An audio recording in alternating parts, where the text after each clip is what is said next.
요새 이제 여호수아 말씀을 전하면서 느끼고 있는 부분인데요. 이게 한 가지 딱 관통하는 메시지가 있는 것 같습니다. 그 부분이 뭐냐면 바로 하나님의 뜻입니다. 그러니까 하나님의 뜻대로 행하는 것이 중요한데 무엇보다 그 하나님의 뜻을 얼마나 잘 분별하고 행동하는지가 얼마나 중요한지에 대해서 이 여호수아에서 계속해서 우리에게 말씀을 해 주시고 있습니다. 초반부에 요단강을 건너면서 언약궤가 일어나고 언약궤가 가는 방향을 쫓아야 한다라는 내용에서도 그랬고, 또 여호와의 마음에 합한 맹세를 했던 여호수아와 또 그 정탐꾼들의 맹세 이야기에서도 그랬고, 또 지난주 말씀이었죠. 이제 기브온 족속과 화친했을 때 여호와께 묻지 않고 맹세했다가 이제 실수를 했던 장면에서도 마찬가지였지만, 이 모든 것이 하나님의 뜻을 잘 분별하고 행동하는 것이 얼마나 중요한지에 대해서 우리에게 가르쳐 주고 있다라고 볼 수가 있습니다. 오늘도 그와 일맥상통한 내용이라고 볼 수가 있는데요. 기브온 거민이 여호수아와 그 족장들을 속이고 이스라엘과 화친했습니다. 자, 그런데 이제 화친하고 3일 뒤에 보니까 이 기브온 거민이 멀리서 온 족속이 아니라 바로 가나안에 거주하는 민족이라는 것을 깨닫게 됩니다. 그것도 이스라엘이 지금 진치고 있는 길갈, 아주 멀지 않은 가까운 곳에 살고 있는 족속이었다라는 거죠. 그러니까 어떻게 보면 이제 여리고성을 점령하고 그 다음에 아이성을 점령하지 않았습니까? 이제 그 다음 목적지가 기브온 족속이 거주하는 성읍이라고 봐도 무방할 정도로 아주 가까운 곳에 거주하는 사람들이었던 거죠. 그러니까 바로 옆에 성읍 사람들이 이스라엘이 두려워서 이제 멀리서 왔다라고 속이고 이제 화친 조약을 맺은 겁니다. 그러니까 이 사실을 화친하고 3일 만에 여호수아와 그 족장들이 깨닫게 된 거죠. 이 소식이 이제 이스라엘 회중들에게도 이제 알려졌고, 그 소식이 알려지자마자 이제 대중들이 이제 난리가 난 거죠. 족장들을 막 원망을 했습니다. 하지만 이 족장들은 어쩔 수 없다라는 대답만 반복을 합니다. 우리 여느 정치 지도자들과 마찬가지로 어쩔 수 없다, 이제 와서 어쩔 수 없다, 이제 이렇게 이야기를 하면서 발뺌을 좀 하는 거죠. 발뺌 아닌 발뺌이라고 할 수 있는데, 이제 여호와의 이름으로 우리가 맹세를 다 했기 때문에 기브온 거민을 지금에 와서 쳐버리면 오히려 또 하나님에게 더 큰 징벌을 받을 수 있다라는 것으로 이제 우리가 기브온 거민을 칠 수가 없다라고 이제 답변을 하는 거죠. 결국은 이제 기브온 거민들이 거주하는 성읍을 멸하지 못하게 되었습니다. 대신에 이제 여호수아가 그 일로 인해서 기브온 거민들을 다시 불러 세웠고, 앞으로 이제 너희들은 대를 이어서 이스라엘 족속 안에서 종이 되어라라고 이제 명령을 합니다. 자, 그런데 이제 가만히 보니까 이 기브온 거민이 그냥 조그마한 그냥 집단이 아니었던 거죠. 이들이 거하는 성읍이 꽤 여럿이 있었습니다. 9장 17절을 보면 이들이 거주하는 성읍이 기브온, 그비라, 그에롯, 기럇 여아림, 네 군데나 이 성읍에 거주하는 꽤 큰 족속이었던 거죠. 그리고 10장 2절을 보면 그 주변의 아모리 족속들이 연합하면서 이 기브온 거민을 평가하기를, 이들은 아이 성보다 큰 성이고 아이 사람들보다 더 큰 군사력을 가지고 있는 사람들 아니냐, 이 사람들이 이스라엘에 넘어갔다고 하면서 연합국이 놀라거든요. 그러니까 여기서 알 수 있듯이 이 기브온 거민이 그냥 아주 힘없고 연약한 족속은 아니었던 거죠. 아이성보다도 꽤나 큰 족속, 강력한 족속이었던 겁니다. 그런데 이제 그런 기브온 족속이 단번에 그냥 이스라엘에 흡수 통합돼 버린 거죠.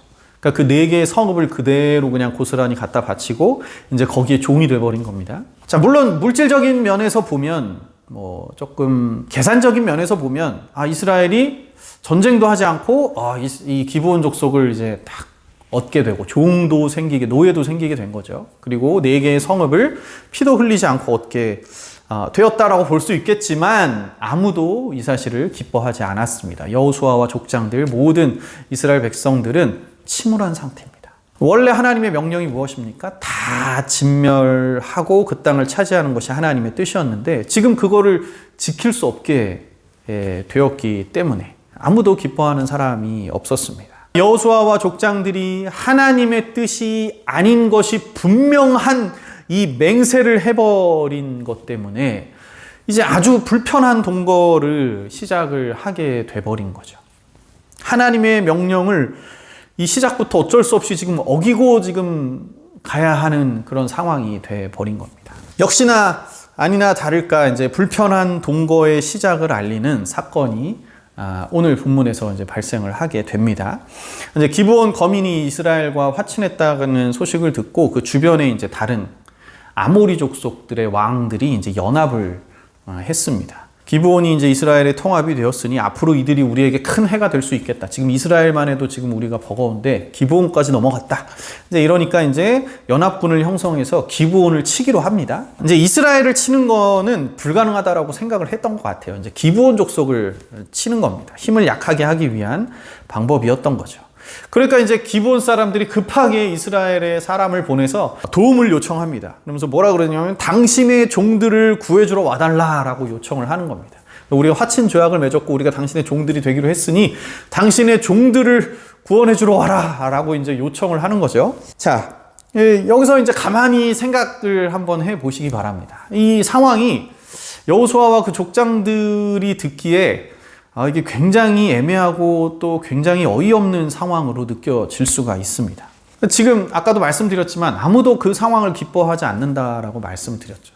기브온 거민에 속아가지고 화친을 맺은 것도 지금 너무 지금 하나님 앞에 범죄한 사실 때문에 너무 불편하고 속았다라는 사실 때문에 분하고 지금 그런데 이 사람들이 와가지고는 당신의 종들을 구원하러 와달라 이렇게 부탁을 하니 이게 얼마나 지금 어이가 없는 상황이겠습니까? 이게 하나님의 뜻대로 지금 하나님의 뜻을 거역하고 기브온 거민을 받은 것만 해도 지금 너무나 수치스럽고 하나님 앞에 죄송스러운 상황인데 지금 기브온 거민을 살려주러 가야 한다라는 그 상황이 그러니까 그 상황에서 그 요청을 받았을 때 이거를 구해주러 가는 게 맞는 거야? 라는 생각이 당연히 들 법한 거죠.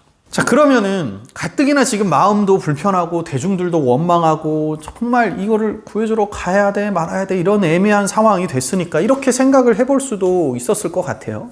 그러니까 여호수아가 그냥 어떤 보통의 그냥 조금 간사한 생각을 가진 조금 음흉한 생각을 가진 그런 악한 마음을 가진 그런 약사빠른 그런 왕 지도자였다면 이참에 딱 기브온이 도움을 요청하러 왔을 때 옳거니 잘 됐다.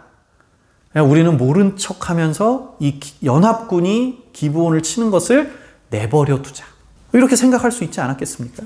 그렇게 내버려 두면 만약에 그래서 연합군이 기브온을 쳐서 멸하면 그 뒤에 이스라엘 군들은 이제 뒤늦게 기브온이 다 멸망했을 때 이제 연합군을 몰아낸다라는 명목으로 가서 그 지역을 다시 차지하고 그렇게 되면 기브온 족속과의 화친이 없었던 일이 될 수 있지 않을까 이런 생각을 충분히 할 수 있지 않았겠습니까? 약삭빠른 사람이었다라면 아마 그런 생각을 충분히 할 수 있었을 거라는 생각이 듭니다. 그런데 여호수아는 어떻게 했습니까? 오늘 말씀 보면 바로 무장합니다. 즉시 무장합니다.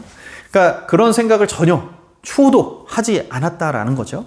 그러니까 맹세를 지키기 위해서 바로 일단 무장을 합니다. 자, 그러면 무장을 하고 이제 쳐들어 가야 되나라고 생각을 했었다라고 생각할 수도 있겠지만 여기서도 여전히 고민이 되는 거예요. 이 기브온 거민을 지키러 나가는 거 그리고 저 아모리 이 연합군 가나안 족속들과 맞서 싸우는 거 가나안 족속을 지키기 위해 가나안 족속과 싸운다. 이것이 정말 이게 하나님의 뜻일까? 이거 하나님이 기뻐하실 일일까? 또 고민이 되는 거죠. 실제로 어떤 일이 있습니까? 아이성도 금방 함락할 수 있을 것이라 생각해서 3,000명 보냈는데 이 아간의 범죄 때문에 패배하고 돌아오지 않았습니까? 그래서 여호수아가 정말 낙담하여서 하나님 앞에 나아갔었잖아요. 이 기브온과의 화친이 하나님께서 원하시는 맹세가 아니었는데 그 맹세를 지키는 것이 하나님께서 기뻐하실 일일까? 우리가 저들을 돕는 것이 정말 마땅한 일일까? 이게 당연히 고민이 될 거란 말이죠. 그리고 아까 말씀드린 것처럼 정말 인간적인 생각으로 약사빠르게 우리가 약간 모른 척하고 시간을 좀 흘려보내자. 기브온 족속이 멸하게 내버려 두자. 그렇게 맹세를 없었던 것처럼 생각할 수도 있었겠지만 여호수아는 그런 선택을 하지 않았어요. 또 그렇게 무장했지만 또 그렇다고 해서 마음껏 가서 쳐도 되는 것인지 이게 지금 아리송한 상황이 되어버린 겁니다. 그러니까 여호수아의 입장에서 생각을 해보면 무장은 했지만 지금 굉장히 고민이 되는 상황, 마음이 무거운 상황, 이게 가도 되는지 안 가야 되는 건지 고민이 되는 상황이라는 거죠. 이게 아까 말씀드린 것처럼 결국은 이 잘못된 만남에서 시작된 불편한 동거의 시작이라는 겁니다. 불편한 동거가 시작이 되자마자 이런 너무나 어려운 상황이 발생을 한 거죠. 하나님의 뜻하신 바가 아닌 잘못된 맹세를 함과 동시에 일이 이제 막 꼬여버리기 시작한 거라고 볼 수가 있습니다. 이래서 우리 말에도 이제 첫 단추를 잘 꿰어야 한다라는 말이 있지 않습니까? 이처럼 하나님의 뜻을 애초에 잘 분별하고 행하는 것이 너무나 중요하다라는 것을 오늘 말씀을 통해 다시 한번 깨닫게 되는 것입니다.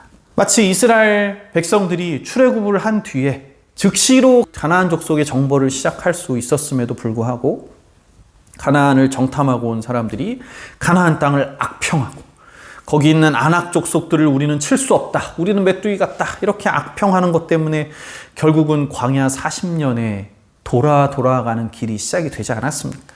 애초에 하나님의 뜻대로 선택하지 않으면 이처럼 애먼 길을 돌아가야 하는 상황이 우리 삶에도 발생할 수 있다는 것을 우리는 반드시 기억해야 합니다. 그렇기 때문에 하나님의 뜻을 분별하기 위해서 더 기도하고 인내하는, 하나님의 뜻을 기다릴 줄 아는 그런 인내할 수 있는 삶을 살아가야 하는 것입니다.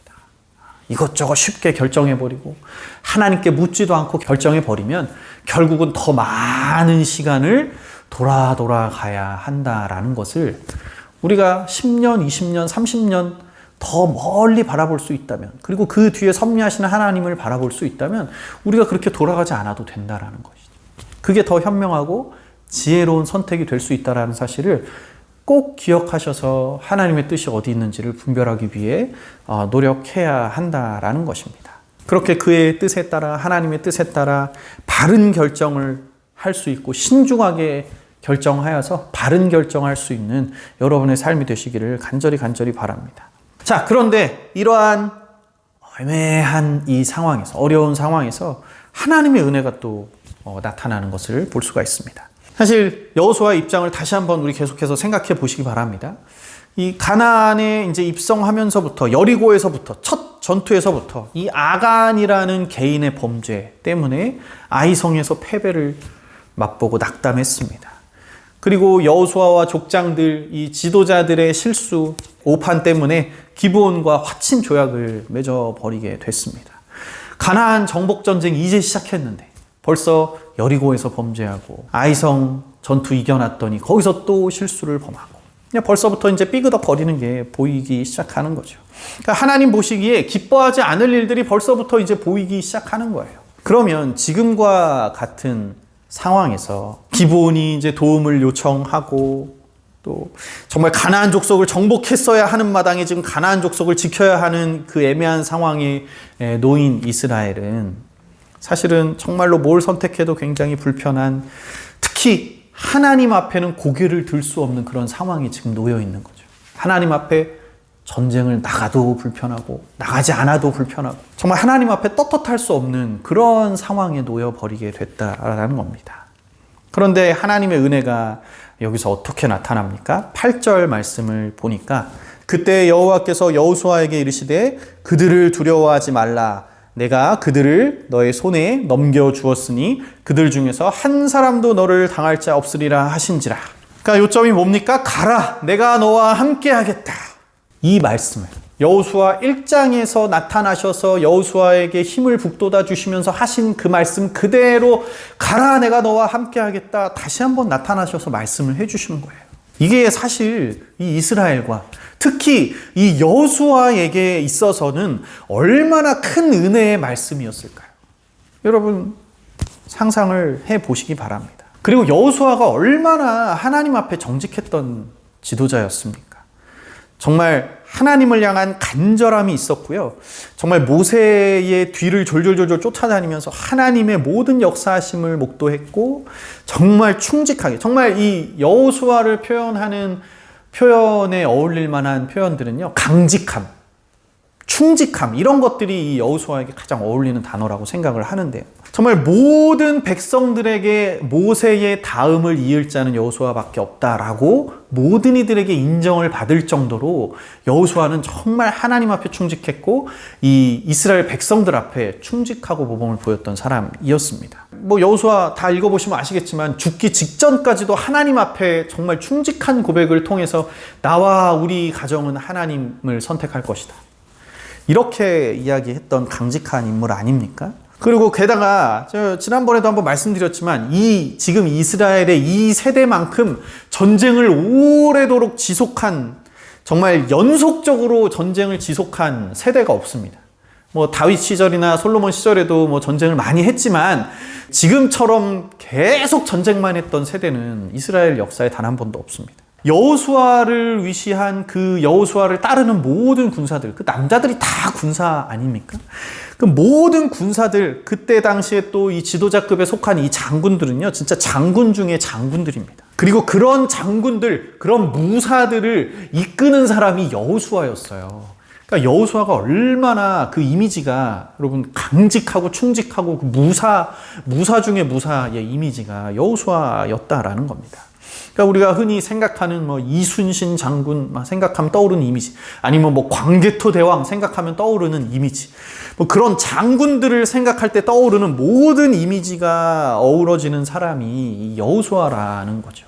그런데 그런 여호수아가 아간의 범죄 때문에 아이성에서 두 번째 전투에서 벌써 실패를 하고, 이번엔 자신의 실수 때문에 기브온 거민과 화친을 하고 가나안 족속을 받아들여야만 하는 그런 상황이 되었으니, 그 여호수아의 그 자존심, 뭐 자존심을 부릴 사람은 아니지만 그 여호수아라는 사람, 그 자신 자아에 얼마나 큰 스크래치, 상처를 입었겠습니까? 우리가 모두 참 상상하는 부분이지만 그런 무사 중에 무사, 충직한 장군들이 얼마나 그 신의나 자존심이나 이런 거에 얼마나 영향을 받는지 여러분 잘 아시지 않습니까? 옛날에는 그런 것 때문에 자기 목숨을 자결하기도 하는 그런 시대가 고대 또 사회라고도 볼 수도 있는데, 그런 강직한 성향의 사람이었기 때문에 사실은 아까 제가 초반에 그런 인간적인 교묘한 방법, 기브온과의 화친을 모른 척하고 맹세를 모른 척하고 기브온 족속이 죽게 내버려 둘 수 있는 그런 생각조차 하지 않는 사람이 여호수아인 거예요. 바로 무장하잖아요. 여호수아는 그런 가벼운 생각을 하는 사람이 애초에 아니었다라는 겁니다.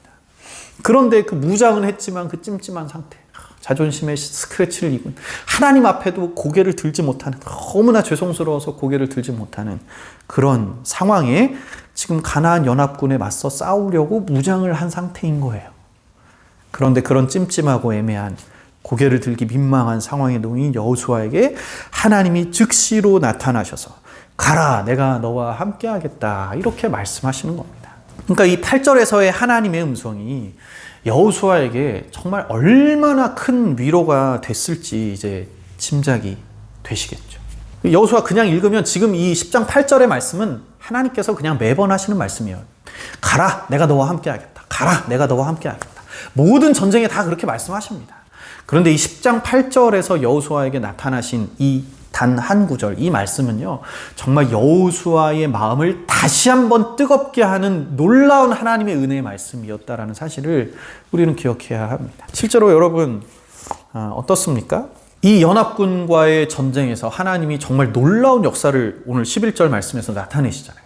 큰 우박이 내려서 여호수아가 전쟁에서 죽인 사람들보다 하나님이 우박으로 죽인 사람이 더 많았더라. 놀라운 은혜로 하나님이 함께 하십니다. 그리고 또 무슨 일이 일어납니까? 이 본문 다음에 11절 뒤에 보면 여호수아에게 전쟁이 하루가 모자른 거예요. 이 낮 시간이 모자른 거예요. 그래서 여호수아가 이제 선포를 하는 거죠. 하나님의 마음에 합한 맹세는 하나님께서 들어주신다라고 말씀드렸잖아요. 여호수아가 전쟁 중에 해야 머물러라, 달아 저 아얄론 골짜기에 머물러라. 그랬더니 시간이 흐르지 않았어요. 해가 멈췄어요. 그래서 그 연합군을 끝까지 몰아가서 물리칩니다. 놀라운 역사가 나타나고 이 사건이 그 이스라엘의 역사책에, 야살의 책이라는 것에 기록이 됩니다. 실제로 해가 중천에 아주 오랜 하루가 거의 다 되도록 종일토록 머물렀더라, 이렇게 기록이 남습니다. 얼마나 뜨거운 심장으로 그 전쟁을 나갔는지, 그 전쟁 결과를 통해서도 알 수가 있죠. 하나님께서 그 말씀을 하신 것만으로도 감격하고 감복할 일인데 우박이 떨어져서 전쟁을 이기게 하시고 해가 머물러서 그 전쟁을 이기게 하시고 그것을 여호수아가 담대하게 선포하는 것. 아까 같은 애매한 상황에선 그런 담대하게 선포를 할 수가 없습니다. 그 모든 것을 하나님이 막힌 혀를 뚫어주시듯이 나타나셔서 가라라고 말씀하셨기 때문에 여호수아는 담대하게 해야 머물러라 라고 선포할 수 있었던 겁니다. 너무나 애매하고 복잡하고 무엇이 맞는지 뭘 선택해도 자신 있게 선택할 수 없는 그런 상황에서 하나님의 은혜가 여호수아에게 다시 힘을 실어 주셨다라는 것을 발견할 수가 있습니다. 그리고 이 이후에 이제 전쟁 역사는 10장에서 그냥 남방 정복 전쟁은 10장에서 그냥 가볍게 끝납니다. 가나안 성과 같이 아이 성과 같이 진멸하고 하나도 남김없이 다 진멸하였더라. 이게 계속 이제 10장에 나오고 10장에서 바로 가나안 땅의 남쪽 정벌이 순식간에 끝나버립니다. 여호수아가 얼마나 다시 뜨겁게 준비가 됐고 이 실수들을 통해서 얼마나 다시 하나님의 뜻대로 무장하고 나아갔는지를 이 10장 전체를 통해서 우리가 발견할 수가 있는 것입니다. 기브온 족속과 화친을 맺은 것이 모든 것을 복잡하게 만들어버렸어요. 실수했다. 근데 이게 단지 실수로 가려워서 끝날 일이 아니었던 거죠. 너무 불편한 상황을 만들어버렸어요. 이것이 첫 단추가 잘못되어져서 완전히 그냥 이스라엘의 정복전쟁이 엇나가 버릴 수 있는 그런 잘못된 동거의 시작이 될 수 있었습니다. 그런데 그런 불편한 동거의 시작에서도 하나님께서 오히려 간결하게 다시 제 길로 돌아오게 하셔서 마음을 다잡고 다시 앞으로 나갈 수 있게 하셔서 이스라엘의 정복전쟁이 아무 이상 없이 여호수아를 통해서 일어날 수 있도록 하나님이 진행시켜 주셨습니다. 이 말씀을 통해서 우리의 인생을 돌아보시기를 바랍니다. 우리도 인생 중에 참 실수 없이 항상 하나님의 뜻을 잘 분별하여서 하나님의 말씀에 잘 순종하여서 그 뜻을 잘 따라 살면 좋겠지만 돌아가지 않고 그냥 직선 길로 하나님의 길대로만 잘 나아갈 수 있으면 좋겠지만 우리는 자꾸 실수하기도 하고 하나님을 외면하고 살기도 합니다. 그러지 않아야 되는 것이 우선 첫 번째로 너무나 중요하지만 또 중요한 것은 무엇이냐? 그런 실수 가운데에서도 그런 연약한 죄 가운데에서도 하나님께서는 우리를 외면하지 않으시고 결국은 그의 자녀를 그에게 나타나서 다시 한번 하나님의 뜻대로 제 갈 길을 갈 수 있도록 우리의 삶을 인도해 주신다는 사실을 오늘 말씀을 통해 여러분 기억하시기 바랍니다. 이 하나님의 은혜가 너무나 놀랍고 그리고 내가 이 하나님의 은혜에 정말 응답하고 보답하며 살아가야겠다 라는 강하고 담대한 심령으로 더욱더 하나님의 뜻을 잘 분별하기 위해서 노력하는 삶을 살아야 할 것입니다. 하나님의 은혜에 응답할 수 있는 여러분 되시기 바랍니다. 하나님의 은혜에 응답하는 방법은 정말 하나님의 뜻을 구하고 하나님의 뜻을 잘 분별하여서 하나님의 뜻대로 선택하고 순종하며 살아가는 것. 그것이 하나님의 은혜에 응답하며 살아가는 삶인 줄로 믿습니다.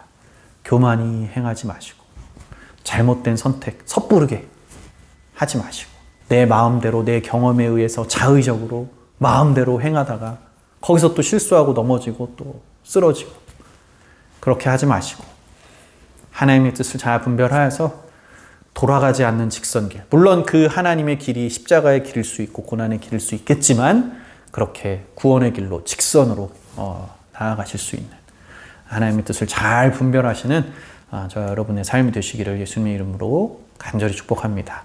기도하겠습니다.